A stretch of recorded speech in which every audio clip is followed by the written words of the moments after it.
Rematamos a serie de como escribir sen escribir falando dos símbolos que teñen carácter universal e que nos valerían para calquera lingua ou para a meirande parte das linguas que poderíamos utilizar.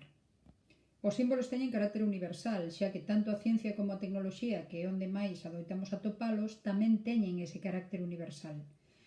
Poden estar formados por unha letra ou por máis letra. Teñen orixes diversas e non adoitan escribirse con punto.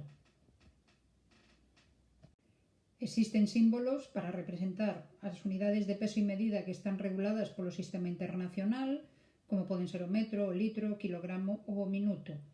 Facemos aquí un apunte. Lembrade que se escribides a palabra kilogramo en galego non utilizando os símbolos, senón escribindo a palabra completa, debedes utilizar a grafía que, xa que o K que se utiliza no símbolo non existe dentro do sistema gráfico da lingua galega. Tamén podemos atopar un símbolo para cada elemento químico, para os puntos cardinais e mesmo para a representación internacional de certas moedas, como o dólar, a libra ou o euro.